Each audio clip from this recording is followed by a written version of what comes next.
Assalamualaikum warahmatullahi wabarakatuh. Perkenalkan, nama saya Indri Dinastria. Di sini saya akan melaporkan bacaan saya dari buku berjudul Filsafat dari Titik Nol karya Pak Saiful Rahman. Topik pertama yang akan dibahas adalah dari mana titik filsafat berasal. Berdasarkan dari buku tersebut, halaman 1, unsur sederhana dari filsafat adalah bertanya dan menjawab. Mengapa manusia bertanya tentang segala sesuatu? Jawabannya adalah karena manusia memiliki rasa ingin tahu. Kalau masih dikejar sekali lagi, mengapa ada rasa ingin tahu? Jawabannya adalah karena manusia memikirkannya.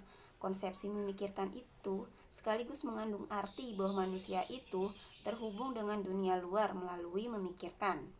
Kalau masih tersisa pertanyaan, mengapa manusia mampu berpikir? Pertanyaan tersebut sebanding dengan pertanyaan, mengapa hewan tidak mampu berpikir?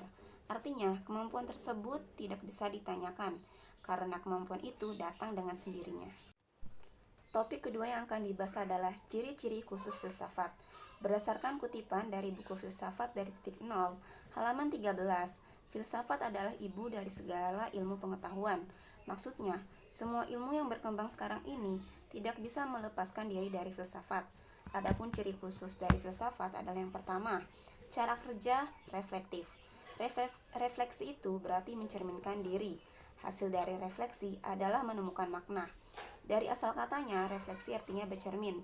Orang yang menggunakan cermin untuk melihat akan berbeda dengan orang yang menggunakan kacamata untuk melihat. Filsafat tidak memikirkan tentang apa yang harus dilakukan, tetapi memikirkan apa yang sedang dilakukan. Yang kedua adalah tujuan fundamental. Fundamental artinya mendasar. Hal yang mendasar adalah suatu unsur untuk menerangkan segala hal. Hal yang mendasar itu biasa disebut dengan hakikat. Filsafat haruslah fundamental, karena filsafat dijadikan sebagai titik tolak setiap pemikiran tentang hal-hal khusus. Fundamental adalah kata lain dari upaya mencari hal-hal yang paling umum di antara hal-hal yang paling khusus. Fundamental adalah mencari persamaan di antara hal-hal yang tidak sama. Yang ketiga adalah perangkat ilmiah, masuk akal spekulatif dan gejala umum. Di dalam setiap perangkat ilmu pengetahuan akan didapati unsur rasionalitas atau kemasuk akalan. Hal ini disebabkan sebuah ilmu tidak bisa berdiri sendiri apabila tidak masuk akal. Masuk akal adalah sesuatu dengan prinsip-prinsip umum yang berlaku pada saat itu dan di ruang tertentu. Bedanya, selain nilai-nilai rasional, dalam filsafat juga dimasukkan unsur-unsur spekulasi dan gejala umum. Spekulasi adalah pertimbangan-pertimbangan yang didasarkan pada institusi, bukan pada benar salah. Pemikiran spekulasi adalah pemikiran yang didasarkan pada ramalan-ramalan tentang masa depan yang tidak bisa dihitung, berdasarkan prinsip-prinsip logika, tetapi lebih didasarkan pada keyakinan-keyakinan tertentu yang berasal dari alam semesta.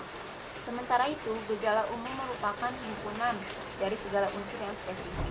Yang keempat adalah hasil konsepsional. Filsafat haruslah konsepsional. Konsepsional berarti gagasan-gagasan tersebut dituangkan secara terstruktur dan teratur. Pemikiran dikatakan konsepsional jika pemikiran tersebut yang pertama adalah koherensial. Koherensi itu berarti sesuai. Artinya pemikiran itu memiliki kaitan dengan pemikiran-pemikiran sebelumnya. Yang kedua adalah korespondensial. Koresponden itu berarti cocok. Artinya pemikiran-pemikiran tersebut memang ada buktinya dalam kenyataan faktual. Yang ketiga adalah sistematis. Sistem artinya strukturasi. Strukturasi artinya tersusun berdasarkan fungsi-fungsi tertentu. Sebuah gagasan filsafat memiliki sistem pemikiran yang memfungsikan unsur-unsurnya untuk memperkuat sistem tersebut. Lalu topik selanjutnya yang akan dibahas adalah objek filsafat. Yang dimaksud dengan istilah objek filsafat adalah hal-hal yang menjadi sumber pembicaraan dalam pokok soal filsafat.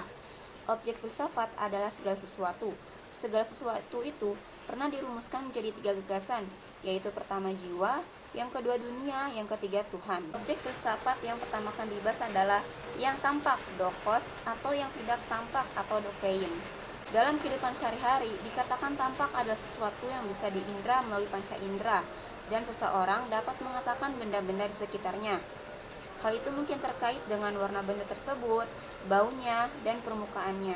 Benda yang tak tampak selalu didefinisikan sebagai tampak bagi saya, Itu berarti bahwa segala hal itu akan tampak sebagaimana saya melihatnya.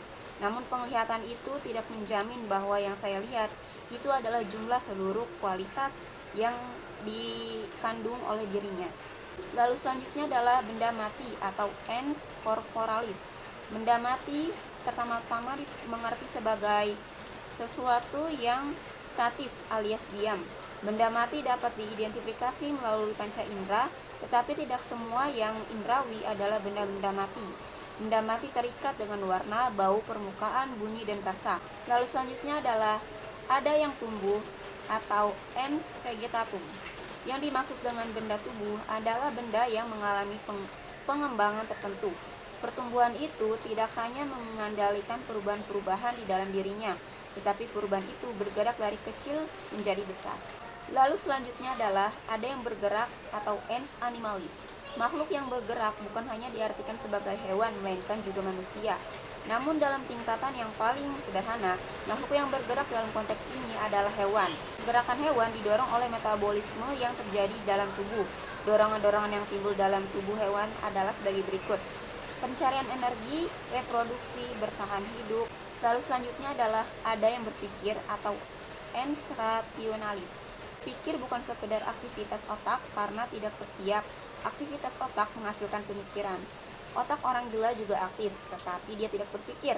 Dalam keadaan koma, otak tetap aktif, tapi tidak dapat dikatakan berpikir. Lalu ada yang bersimbolis atau ens symbolum. Simbol adalah kata lain dari lambang. Simbol berbeda dari gambar. Gambar selalu mengacu pada objek dalam kenyataan empiris, sedangkan simbol mengacu pada objek yang terdapat dalam pikiran. Lalu topik selanjutnya akan dibahas adalah menemukan hakikat. Menemukan hakikat adalah menemukan kebenaran di balik segala sesuatu. Dalam pencarian hakikat ada beberapa cara. Yang pertama adalah eliminasi. Eliminasi adalah penghilangan unsur-unsur yang ada di dalam sebuah kenyataan. Yang kedua adalah komparasi. Komparasi adalah pencarian unsur-unsur yang sama di dalam sebuah kenyataan. Lalu yang ketiga adalah strukturasi. Strukturasi adalah pencarian hubungan antara satu unsur dengan unsur lain. Lalu yang terakhir adalah kontradiksi, saling bertentangan. Gagasan-gagasan yang di dalamnya mengandung dua hal yang tidak bisa dipertemukan. Kontradiksi lebih dekat dengan kerancuan. Sistem diadik. Penerapan konsepsi daik dalam objek filsafat dapat dilihat. Yang pertama adalah materi dan roh. Materi adalah yang memiliki bentuk. Sementara itu definisi roh dimengerti sebagai energi yang menghidupkan. Lalu ada sebab akibat. Sebab adalah peristiwa yang membuat peristiwa lain terjadi. Sementara itu, akibat selalu definisikan sebagai peristiwa yang tidak terjadi jika tidak ada peristiwa yang mendahului. Ruang waktu. Ruang secara umum didefinisikan sebagai segala hal yang bisa diikut dalam satuan lebar, panjang, dan tinggi atau varian-varian lain dari ukuran tersebut. Waktu itu sendiri adalah temuan di dalam kesadaran individu yang disebut dengan masa kini. Yang telah lewat dari masa kini disebut dengan masa lalu, dan yang belum lewat disebut dengan masa datang. Lalu ada substansi yang tetap dan aksidensi yang berubah.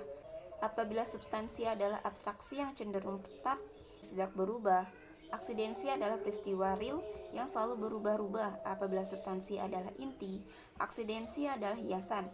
Apabila substansi adalah pusatnya, aksidensi adalah pinggirannya. Gerak dan diam. Gerak adalah perpindahan ruang yang sekaligus ditandai dengan perpindahan waktu dalam dunia eksternal.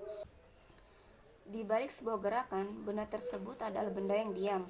Bumi ini bergerak mengelilingi matahari, dan matahari bergerak dalam perputaran galaksi.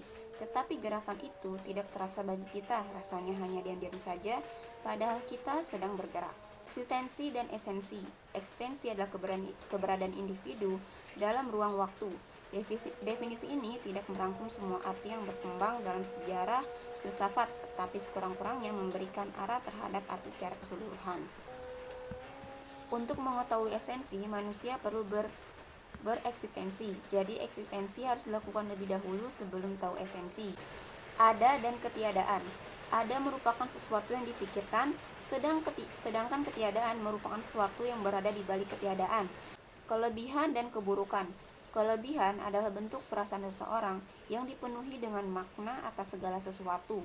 Keburukan adalah kondisi kekurangan yang dipicu dari hal-hal yang terdapat di dalam diri maupun di luar diri. Keburukan dekat dengan kesedihan. Manusia tidak menyukai keburukan karena keburukan menjauhkan diri dari hal yang indah, nyaman, dan menyenangkan. Sekian dari saya, terima kasih. Wassalamualaikum warahmatullahi wabarakatuh.